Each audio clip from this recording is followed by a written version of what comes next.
Hello everyone. So this video is all about similar polygons, mostly about similar triangles, but I talk about some other figures too. So by the end of this video, you're going to be able to determine whether polygons are similar or not and any missing measurements. So the biggest difference between similar and congruent. Similar means that the angles are going to be the same, just like in congruency. But similar polygons, one is going to be smaller and one is going to be bigger. So congruency means they're the same exact size. While similar means the angles are going to be the same, but the sides are going to be different. But they come out to be proportional. So as an example of this, do you notice that these two triangles are different sizes? But what we say is that triangle ABC is similar to triangle XYZ. So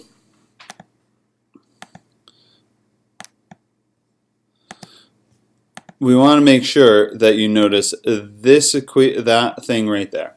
That means similar. Just like this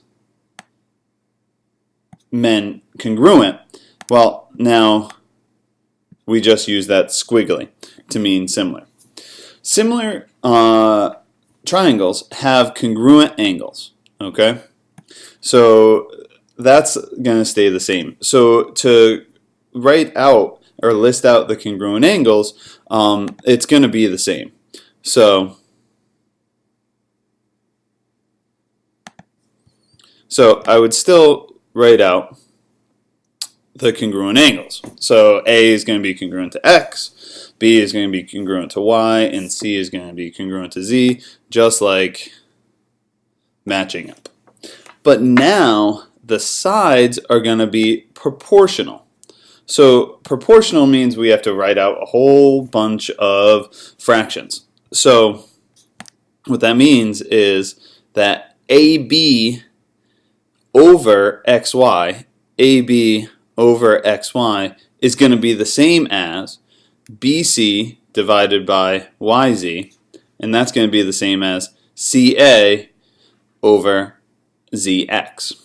So instead of writing out that the sides are going to be congruent to each other, now they're going to be proportional to each other.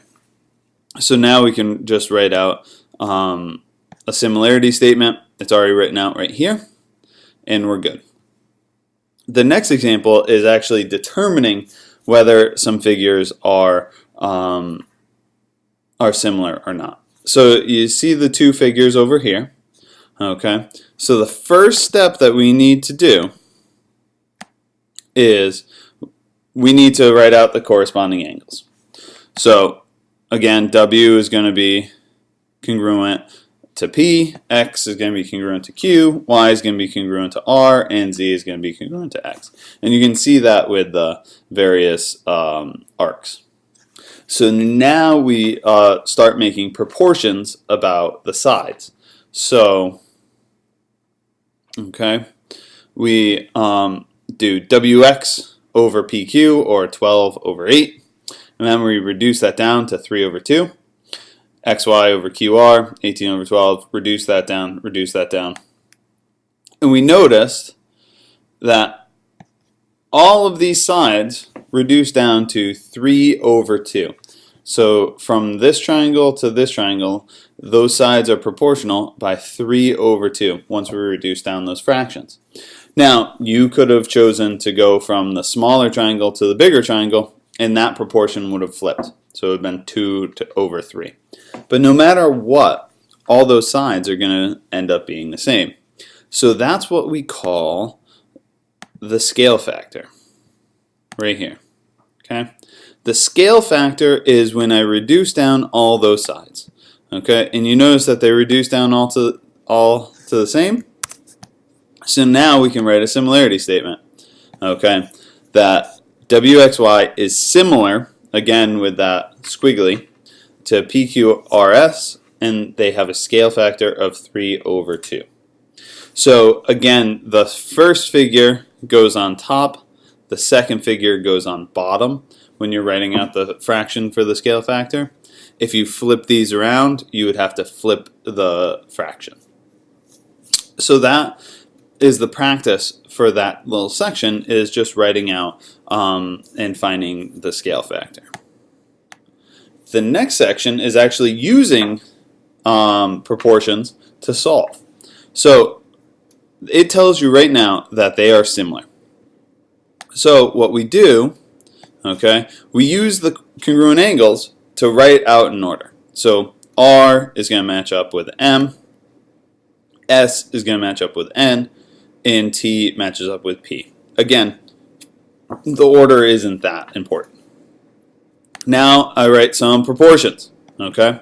So in this case, I'm going to write out 32 over 16. These two sides match up, so 32 over 16 equals x over 13. I cross multiply, and then I solve, and I get x is 26. I do the same thing for y, only it's two different sides. Okay, I can still use that 32 over 16. Those are definitely going to be good. And then it's going to be y, or 38 over y. Again, cross multiply, and I solve, and I get y equals 19. So that's how I solve for missing sides. I can also use it to find the perimeter. So you notice that I have all three sides of this triangle, but I only have one side of this triangle.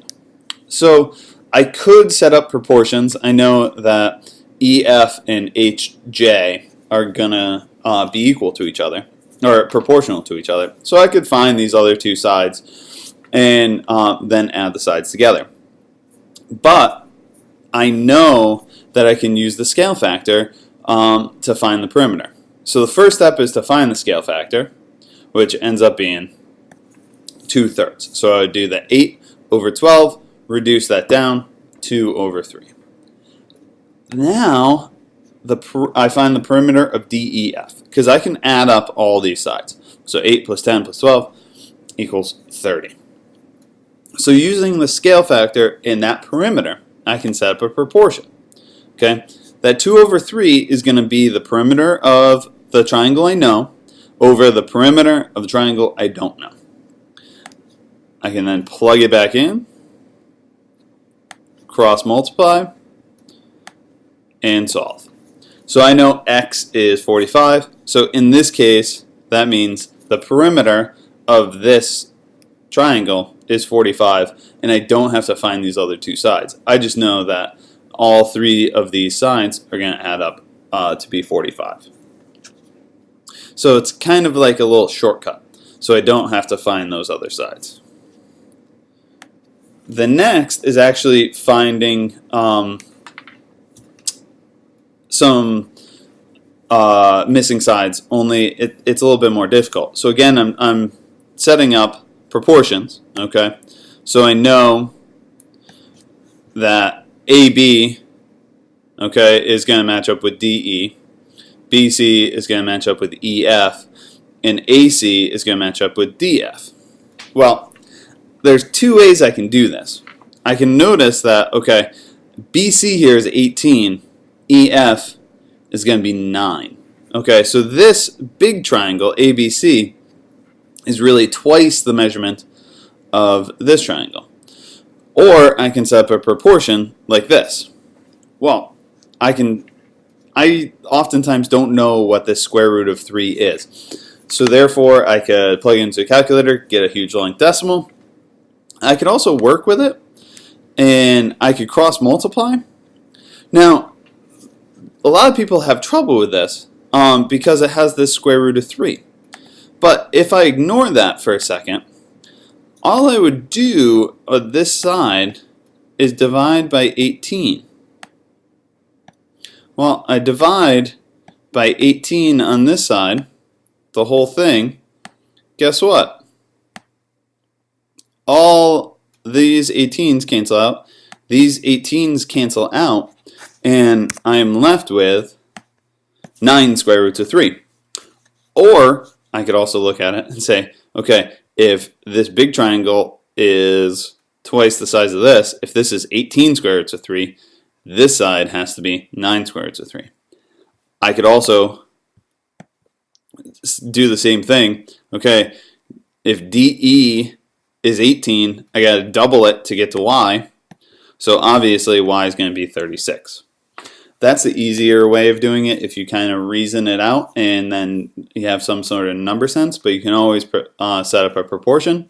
And if you don't know what this is, you can always do a decimal. The big application to this is when you're actually looking for some information that you don't know.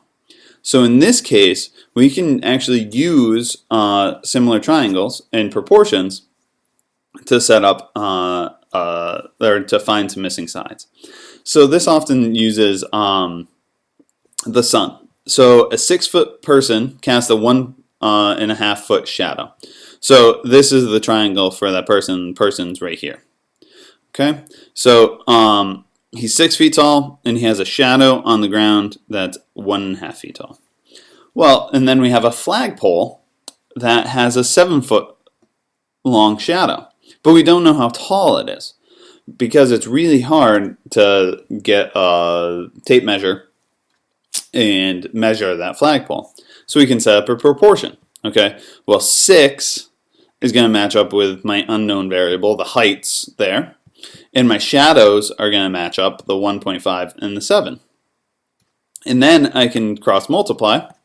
So 1.5x equals 42. So then I divide by 1.5. X is 28. So that flagpole really is 28 feet tall. And I only needed my measurements for my height and what my shadow was to figure out how tall something was. It's called indirect measurement.